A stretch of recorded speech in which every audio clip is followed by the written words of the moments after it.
Bismillahirrahmanirrahim. Assalamualaikum warahmatullahi wabarakatuh. Innal hamdalillah nahmaduhu wa nasta'inuhu wa nastaghfiruh.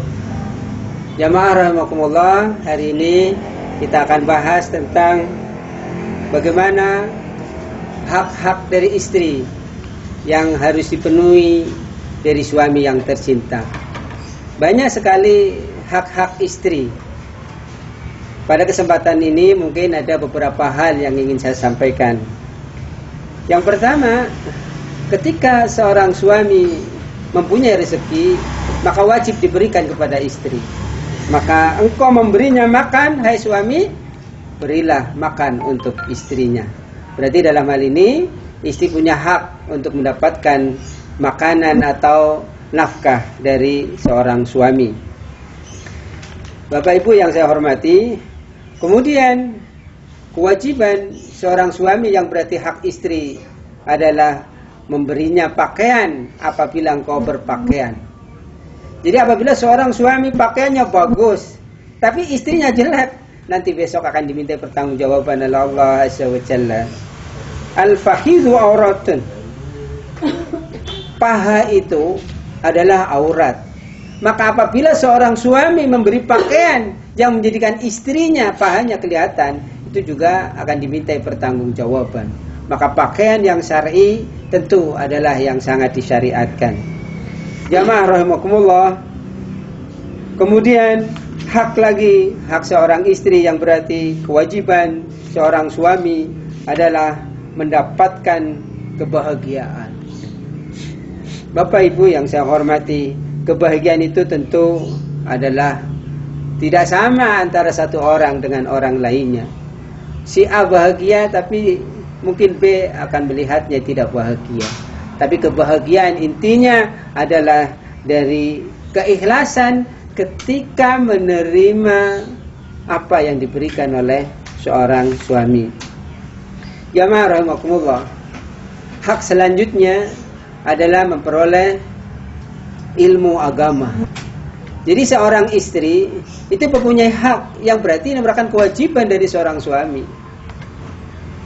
Salah besar apabila seorang suami tak peduli sama sekali dengan ilmu yang dimiliki oleh seorang istri. Inilah bagian-bagian yang terpenting yang harus kita perhatikan. Karena itu pada kesempatan ini saya minta pada Bapak Ibu, barangkali ada yang ingin disampaikan tentang hak seorang istri yang merupakan kewajiban dari seorang suami. Terima kasih. Silakan, barangkali mau ditanyakan dari Mbak Sus. Iya, saya mau nanya Pak Ustadz, ini mengenai mungkin hak istri kalau yang punya suami. Kalau suaminya sudah meninggal, terus seorang istri tidak niat untuk menikah lagi, apakah itu termasuk dosa atau bagaimana Pak? Terima kasih, pertanyaan yang bagus. Saya pernah menyampaikan dalam beberapa materi yang sebelumnya bahwa ada seorang istri, seorang wanita yang masuk surganya itu lebih dulu daripada para pria. Ternyata apa? Dia itu wanita cantik, kaya raya, terhormat. Tetapi ketika suaminya meninggal, banyak orang-orang yang ingin melamarnya karena dia cantik, dia kaya, tentu banyak lingkungannya akan melamarnya. Tetapi apa jawaban seorang istri yang salihah itu? Maaf, bukan berarti saya menolak lamaran Anda. Lamaran Anda tentu lebih hebat dan banyak, tidak ada, hampir semua wanita itu akan menerima ketika Anda melamar. Tetapi saya sudah berkomitmen, saya ingin membesarkan anak-anak saya, akan mengantarkan menjadi anak yang soleh dan solihah. Sampai dia hafal Quran, sampai dia memahamkan agamanya begitu hebat. Maka dalam suatu riwayat, wanita ini akan memasuki surga lebih cepat. Jadi niatnya itu memang karena ingin mendidik anak-anak. Ya, insya Allah akan dipertemukan lagi dengan suami dan istri. Itu kalau kuat. Tapi kalau misalnya seorang istri, maaf, dia tidak mau menikah, tapi menimbulkan fitnah, ini bahaya. Maka jaga betul untuk istri-istri yang sudah ditinggal suaminya, ya, wahafidhat farjaha, di antaranya jaga faradnya betul. Begitu jawaban dari saya. Ada lagi? Saya mau tanya Ustaz, apakah pertikaian atau pertengkaran keras antara suami istri karena tidak memberi nafkah itu sebaiknya cerai aja atau gimana? Oke. Makasih. Nah, inilah kejadian yang luar biasa. Banyak suami istri yang kurang sabar ketika badai rumah tangga menimpanya. Ada tahap demi tahap. Yang namanya rumah tangga mesti ada permasalahan. Jadi omong kosong. Kalau dunia artis yang disorot kan biasanya yang bagus-bagus saja. Nah, yakinlah, ibarat kapal itu badai, angin, asal dia dengan kokohnya dijaga kapalnya, maka akan semakin menguatkan ada yang di dalamnya. Nah, ketika badai rumah tangga datang, seorang suami, seorang istri, kemudian di situ ada yang namanya nafsu. Manusia itu punya nafsu. Nafsu itu ada yang disebut hawa, ada juga yang disebut al-ghadab, ada yang disebut juga syahwat. Nah, ketika nafsu ghadab datang, maka ini yang perlu diperhatikan untuk suami istri semuanya, termasuk saya. Ya. Ketika amarah itu datang, yang perlu diperhatikan itu ada tahap-tahapnya. Ya. Seorang suami marah, seorang istri marah. Maka bagi orang yang beriman, wajarlah kita marah. Tapi cobalah bismillah dengan banyak istighfar, memohon ampun kepada Allah, kalau perlu berwudu, kalau perlu, ya. Dan biasanya kalau lagi marah memang susah kita berwudu, tapi diusahakan. Nah, ternyata marah itu tak kunjung reda. Maka di situ hati-hati, hasluhun najatun. Main-mainnya saja itu bisa jadi kenyataan. Tetapi ketika seorang suami marah, akan aku cerai kamu. Kemudian istrinya nggak apa-apa, saya siap dicerai. Nah, hati-hati, walaupun dalam bab fikih itu ada permasalahan, itu kan karena tidak akan lagi emosi, belum memenuhi syarat. Tapi tadi saya sampaikan hasluhun najatun, ini bisa jadi kenyataan. Yakinlah, manakala seorang suami istri diliputi dengan keimanan yang luar biasa, apapun masalahnya tetap. Jadi kata kuncinya yang sering saya sampaikan, pertama ikhlas, kemudian lakukan setiap segala sesuatu kembalikan pada Allah dan Rasulnya. Kemudian berusaha, mengapa? Maaf, suami istri itu kadang berantem dan sebagainya, maka karena hartanya diantaranya kurang bersih, perlu disedekahi. Jadi kita mengacau di sini. Kenapa ya saya itu kalau lihat istri saya mungkin kurang cinta lagi, mungkin saya hartanya kotor juga setiap hari yang dimakan itu ya, maka hartanya harus dibersihkan. Kemudian amalnya berusaha lebih baik. Dan mengapa suami istri sering terjadi pertengkaran? Karena maksiat, utamanya maksiat. Maka hindarilah maksiat itu. Jadi janganlah mudah mengatakan cerai dan sebagainya. Kata cerai itu adalah abghadul halal. Walaupun halal, tapi itu yang paling dibenci. Kalau udah paling dibenci berarti nggak ada rahmat di dalamnya. Jangan sampai keluarga muslim, laki-laki dan perempuan yang sama-sama iman ingin masuk surga, jangan sampai cerai. Kalau sudah cerai, susah nanti masuk surga bareng-bareng. Wallahu a'lam. Ya. Monggo, ada lagi? Ya, terima kasih Pak Ustadz atas waktunya untuk mengajukan pertanyaannya. Saya ada 2 pertanyaan, mungkin nanti bisa dijawab singkat saja. Yang pertama yaitu, seandainya ada seorang perempuan yang mau menikah, kemudian orang tuanya itu tidak mengizinkan, dia melarikan diri menikah di luar sana tanpa diwaleni oleh ayahnya. Karena ayahnya tidak setuju. Bahkan yang namanya nikah itu kan ya sudah menjadi sunnah. Itu bagaimana hukumnya?